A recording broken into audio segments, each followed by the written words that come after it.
Bismillahirrahmanirrahim. Assalamualaikum warahmatullahi wabarakatuh. Perkenalkan, nama saya M. Albert Afandi dengan NIM 20140505013. Baiklah, kesempatan kali ini saya akan melafalkan surat At-Taubah ayat 60 dan ayat 103. A'udzu billahi minasy syaithanir rajim.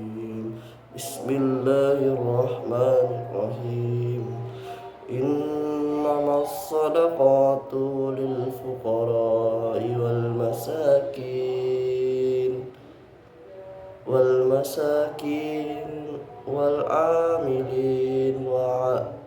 wal amilin 'alaiha wal mu'allafati qulubuhum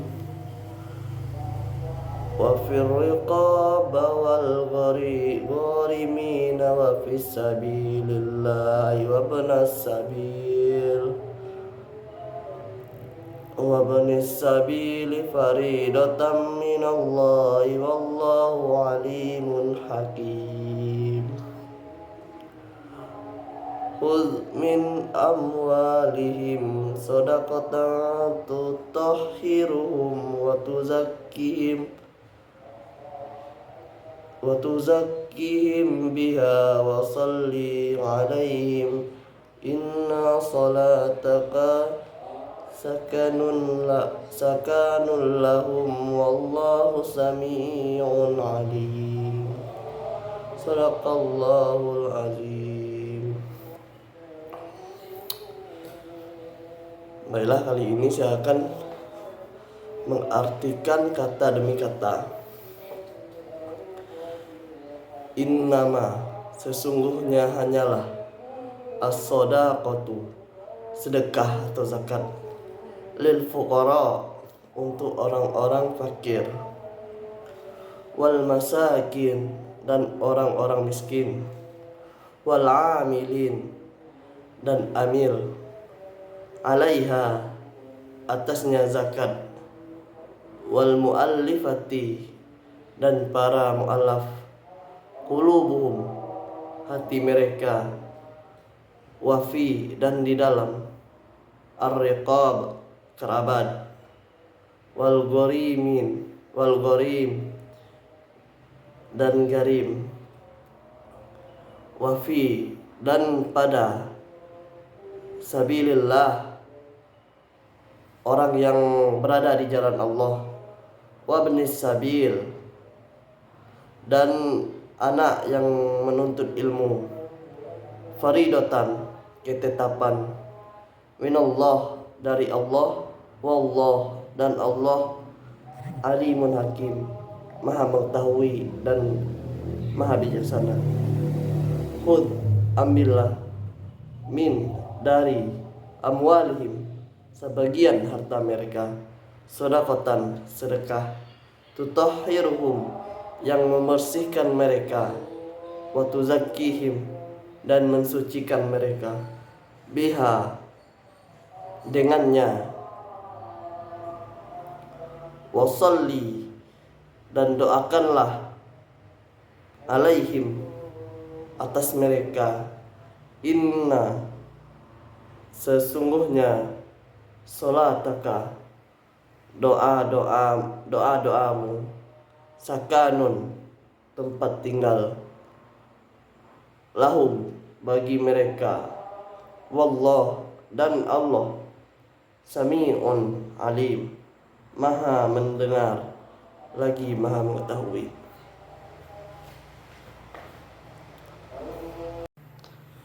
Baiklah, adapun arti dari surat At-Taubah ayat ke-60, artinya, sesungguhnya zakat itu hanyalah untuk orang-orang fakir, orang-orang miskin, para amil zakat, orang-orang yang dilunakkan hatinya, untuk memerdekakan para hamba saya, untuk membebaskan orang-orang yang berhutang, untuk di jalan Allah, dan untuk orang-orang yang sedang dalam perjalanan, yang memerlukan pertolongan, sebagai kewajiban dari Allah. Allah maha mengetahui lagi maha bijaksana. Dan Arti dari surah ayat At-Taubah ayat ke-103 yang artinya, ambillah zakat dari harta mereka guna mensucikan dan membersihkan mereka, dan doakanlah mereka karena sesungguhnya doamu adalah ketenteraman bagi mereka. Allah Maha mendengar lagi Maha mengetahui. Adapun tafsiran dari surah At-Taubah ayat ke-60 ini memiliki kandungan yang menjadi pedoman penting bagi umat muslim dalam mengamalkan zakat. Surah At-Taubah adalah surat yang ke-9 sebanyak 129 ayat dalam Sunan Mushaf Al-Quran. Sesuai namanya, surah yang termasuk dalam golongan Madaniyah ini mengandung pengulangan kata taubat dalam berbagai bentuk. Sebab itu surah ini dinamakan At-Taubah sebagai bentuk sifat Allah Subhanahu wa taala yang Maha menerima taubat. Selain itu, surat At-Taubah juga mengandung pedoman dalam berzakat bagi umat muslim seperti yang telah disebutkan sebelumnya. Adapun bunyi bacaan salah satu ayat dari surah At-Taubah yang berisi tentang pedoman berzakat, tepatnya perihal golongan penerima zakat, diantaranya sebagai berikut. Berdasarkan tafsir dari Kementerian Agama, surah At-Taubah ayat 60 menjelaskan 8 golongan orang yang lebih berhak menerima zakat. 8 golongan ini ditentukan Allah Subhanahu wa taala berdasarkan urgensi kebutuhannya masing-masing. Yang pertama, orang fakir, yaitu orang yang mempunyai harta dan mata pencaharian yang tidak mencukupi dan tidak meminta-minta seperti pendapat Imam Syafi'i.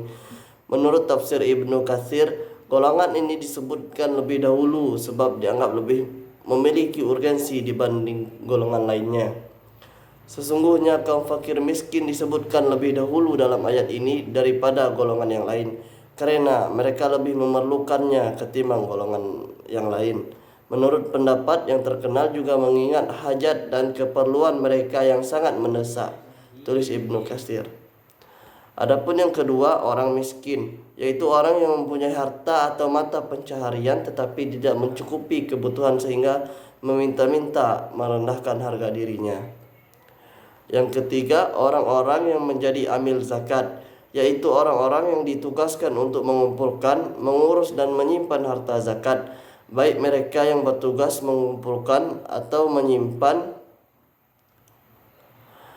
harta zakat sebagai bendahara, pengatur administrasi, pembukuan, penerimaan maupun pembagian atau penyaluran.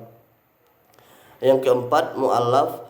Yang dimaksud dengan mu'allaf adalah orang yang perlu dihibur hatinya agar masuk Islam, atau orang-orang yang dikhawatirkan memusuhi dan mengganggu kaum muslimin, ataupun orang yang diharapkan memberi bantuan kepada kaum muslimin.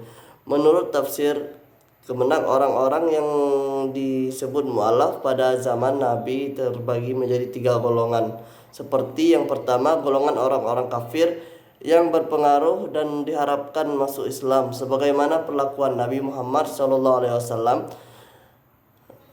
terhadap Safwan bin Umayyah pada ketiga penaklukan kota Mekah. Adapun yang kedua, golongan orang-orang kafir yang miskin kemudian masuk Islam untuk meneguhkan iman mereka.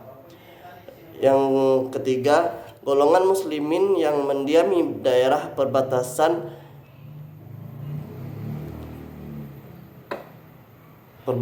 dengan orang kafir. Mereka ini diberi zakat karena diharapkan kewaspadaan mereka dalam mempertahankan kawasan kaum muslimin dan memperhatikan gerak-gerik musuh. Adapun yang kelima, golongan orang yang berhak menerima zakat menurut surah At-Taubah ayat 60 selanjutnya adalah orang yang berusaha bebas dari perbudakan. Orang-orang ini pula yang kerap disebut dengan hamba sahaya. Yang keenam, orang-orang yang berhutang. Golongan ini pun dibagi lagi menjadi 2 kelompok, yaitu orang yang berhutang untuk memenuhi kebutuhan sehari-hari pada jalan yang bukan maksiat, dan juga golongan orang yang berhutang untuk kepentingan umum. Yang ketujuh, yaitu sabilillah, Orang-orang yang secara sukarela menjadi tentara melakukan jihad, membela agama Allah terhadap orang-orang kafir yang mengganggu keamanan kaum muslimin. Yang kedelapan yaitu Ibnu Sabil adalah orang-orang yang sedang musafir yang memerlukan pertolongan meskipun ia mempunyai kekayaan di negerinya. Musafir yang seperti ini dapat diberikan bantuan dari harta zakat selama ini tidak bertujuan maksiat dalam perjalanannya itu. Dikutip dari tafsir surah At-Taubah ayat 60 dari Ibnu Katsir, ada beberapa perbedaan pendapat mengenai 8 golongan yang berhak menerima zakat ini. Pendapat pertama dari Imam Syafi'i dan sejumlah ulama menyebutkan bahwa harta zakat harus dibagikan kepada semua 8 golongan tersebut. Sementara itu, pendapat dari Imam Malik dan sejumlah ulama dari kalangan ulama salaf dan khalaf mengatakan bahwa zakat boleh diberikan kepada salah satu golongan saja, sehingga tidak diwajibkan untuk memberi zakat kepada seluruh golongan penerima zakat tersebut. Pendapat kedua mengatakan bahwa tidak wajib membagikan harta zakat kepada semua golongan yang 8 itu, melainkan boleh diberikan kepada satu golongan saja di antara mereka. Semua harta zakat boleh diberikan kepadanya sekalipun golongan yang lain ada. Tulis Ibnu Katsir. Nah, itulah penjelasan mengenai isi tafsiran surah Taubah ayat ke-60. Dengan memahami ini, isi kandungan ini, semoga informasi ini dapat dijadikan pedoman bagi kita semua dalam menunaikan zakat fitrah.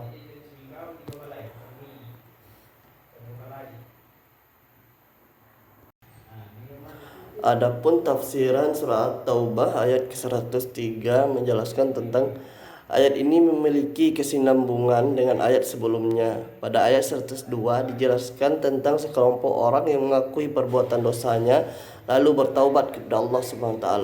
Diketahui penyebab dosa mereka adalah kecintaannya terhadap harta.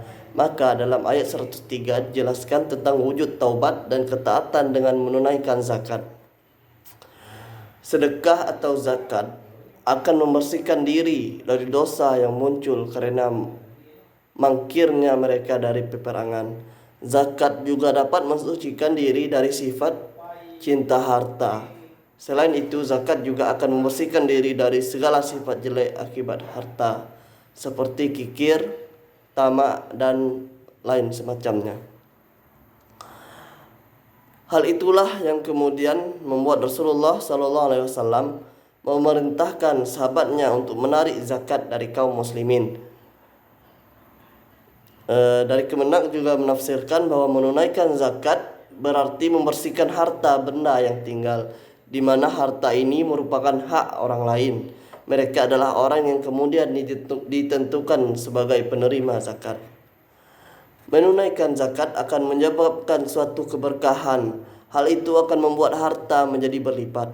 Perintah ini berlaku terhadap semua pemimpin atau penguasa dalam masyarakat untuk memungut zakat kemudian membagikannya kepada orang yang berhak menerima zakat. Tafsir menurut Ibnu Katsir, ayat ini menjelaskan tentang perintah Allah Subhanahu wa taala kepada Rasulnya untuk mengambil zakat dari harta mereka guna membersihkan dan mensucikan diri melalui zakat tersebut. Menurutnya, perintah ini juga ditujukan kepada orang-orang yang mengakui perbuatan dosa, mereka yang mencampurkan amal baik dan amal buruknya.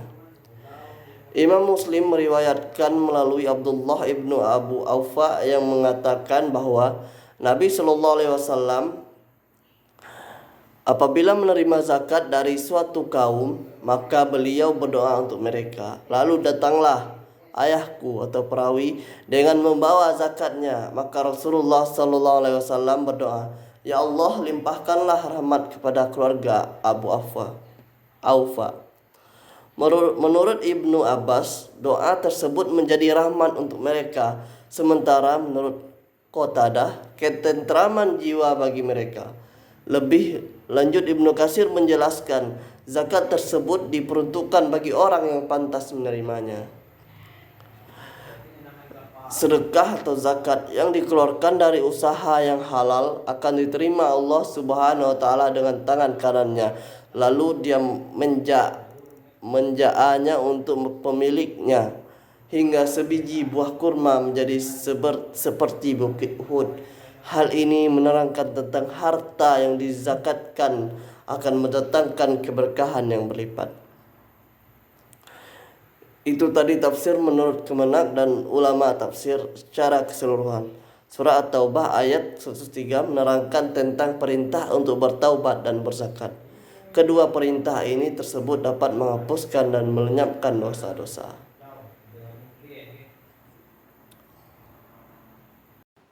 Mungkin hanya itu yang dapat saya jelaskan pada kesempatan kali ini.